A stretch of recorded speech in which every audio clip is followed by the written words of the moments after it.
and I'm back at historic Oakview this morning for more Storytime with Santa.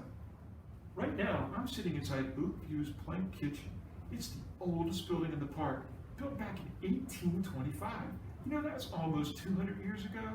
I was just a kid then.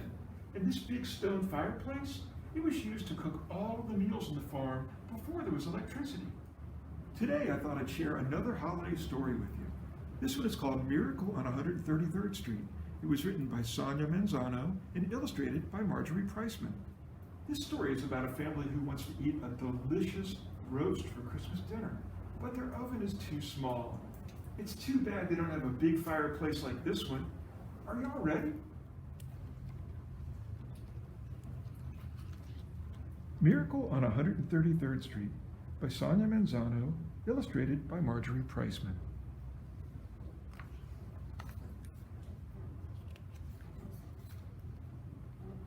Jose was decorating the tiniest Christmas tree ever. It was practically a twig, and what was he supposed to do with all the leftover ornaments anyway?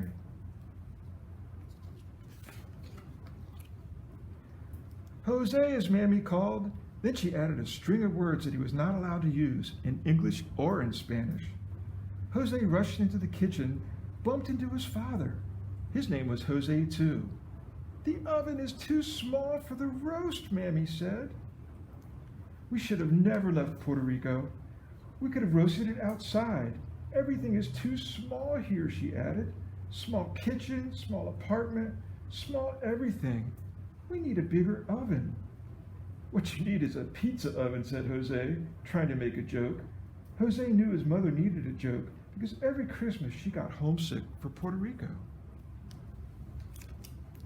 "You know, that's not a bad idea," said Poppy. They put the roast in the biggest box they could find and started out for Regular Ray's Pizzeria. As soon as they closed the door to their apartment, Mrs. Whitman in 4B stuck her nose out of hers. "What's all the racket?" she demanded. "We're going to get our Christmas," Jose started to explain. "Christmas, Christmas, Christmas, that is all I hear all day. My kids are driving me crazy. I can't wait till the holidays are over and they're back in school." And she slammed the door. As soon as that door had closed and Jose and Poppy had walked down to the third floor, old Mr. and Mrs. Santiago in 3C opened their door.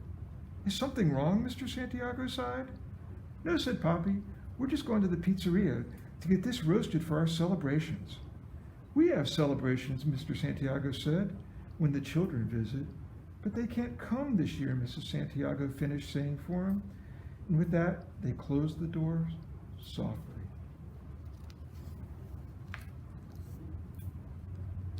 That's how it was in the building on 133rd Street, except for Mr. Franklin, who only peeped out of his peephole. "It's only us, Mr. Franklin," said Poppy.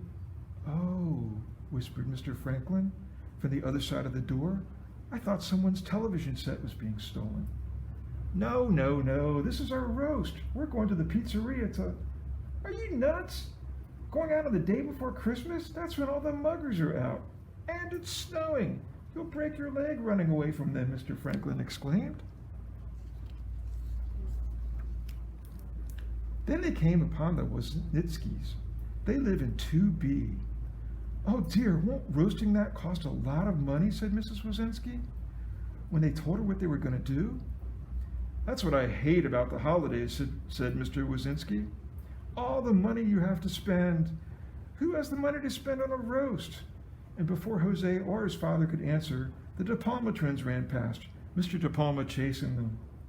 Wait, you need your boots," he yelled. And then he paused long enough to remark, "Money is tight for me too. My taxi's down in the shop and it's been there for weeks. It's awful." "I'll tell you what's awful," Ms. Simon said from downstairs, "shopping.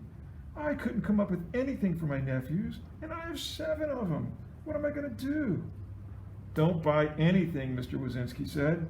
"There's too much buying in the holidays, and the packages, they hold up the mail."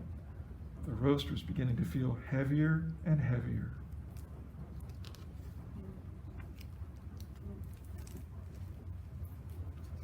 Outside, Jose's best friend Yvonne was helping her brother Petey take out the garbage. "Merry Christmas," Jose said. It snowed just like you hoped. But before Yvonne could say hello back, Petey barked, "Hurry up, Yvonne, we have to shovel the walk. We'll be here all night."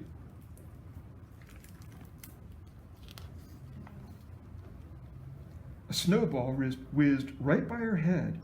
"Hey, Jose," called to the De Palma twins. "It's okay, Jose," Yvonne said. "I love the snow." And off Jose and Poppy went, past the Happy Full Tummy food store, where Mr. Happy was making sure the price tags on his Christmas trees hadn't blown off, and then over the Bronx River to Regular Ray's Pizzeria. A bell chimed as they walked into the pizzeria, which is empty except for Mr. Ray. "Nobody eats here on Christmas Eve. They just take their pies and go home," he said. While Poppy talked to Mr. Ray about using his oven, Jose went to look at the Christmas tree in the corner. "He'll do it," Poppy called out to Jose. "It should be ready in about 3 hours." Jose slid under the tree and waited and waited and waited. The next thing he heard was his father calling to him. "Jose, wake up! The roast is done!" And that's when it hit him. A scent, a most glorious scent, a scent so garlicky and so olive oily and delicious it made you want to eat, even if you weren't hungry. A bouquet that made you feel excited, except you didn't know why. A smell that made you feel something wonderful would happen, but you didn't know what. The aroma seemed to lift Jose to his feet and wrap itself all around him like a scarf.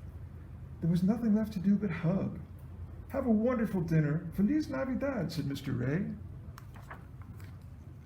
"Gracias. But won't you join us?" asked Poppy suddenly. "We always celebrate Christmas on Christmas Eve." "Oh, but I have to mop the floor and polish and..." Well, then he took a deep breath. "What am I saying? There are no more customers, and it's Christmas Eve." He put on his coat and grabbed a package from the freezer. "Some of my cannolis for your wife," he said as the door chimed closed behind them. The snow had stopped and the sky was blue-black, and the stars looked close enough to pluck right out and put them in your pocket if you wanted to. But Jose decided to leave them there, just where they were. His father and Mr. Ray waltzed on with the roast as Jose floated on ahead. They found themselves in front of the Happy Full Tummy vegetables and fruit stand. A customer was arguing with Mr. Happy. "This tree costs too much money," she barked. "It does not," snapped Mr. Happy. "Well, then never mind," said the customer, and she began to storm away. Then she sniffed the air, paused, and turned back. "Well, it is a beautiful tree, and it is just the right size," she said. And then the aroma formed a halo around Mr. Happy's head, and he said, "Oh, just take it, no charge. It's Christmas Eve." Jose and his father looked at each other and then continued on their way, weaving and wafting until they got to their building. "Look at this." "Oh." Yvonne took a sniff, dropped her shovel, and followed them inside. "Wait for me," her brother said. The hall had filled with the smell of roast. Everyone opened their door at the same time. "Is that a roast I smell?" said someone. "See," said Poppy. "Why don't you all come and help us eat it?" They knew the aroma had reached the 3rd floor because the Wisniewskis and Mr. Franklin were standing in the hallway, talking. "Mr. Franklin, we haven't seen you in years," Mr. Wisniewski said. "I was just thinking, I'd run to the bodega to buy some Christmas cookies before they close." "And a cake would be nice," added Mrs. Wisniewski. "A great big fancy one. It's Christmas Eve." "Why don't I go with you?" Mr. Franklin said. "I'd feel like making a snow angel." Jose, Poppy, and Mr. Ray got the roast up to the floor. Mammy was already in the doorway, looking dreamy. "Oh, it smells like home," she said. And before they could even get the roast into the apartment, Mrs. Whitmore, her children, and Mr. and Mrs. Santiago were upon them. "Please come celebrate Christmas with us," Mammy said. "We have a beautiful Christmas tree and a huge roast." "Celebrate Christmas on Christmas Eve as well as Christmas Day? What a great idea! The children will love it," said Mrs. Whitman, giving each a hug as she ushered them in. "Let us get our guitars," offered the Santiagos. Our children loved singing carols. Yvonne and Petey came bounding up the stairs with a few extra chairs. I thought these might come in handy, Petey said, smiling. As Jose, Poppy, and Mr. Ray came through the door, the miraculous aroma filled the apartment quickly. The guests filled the apartment even quicker.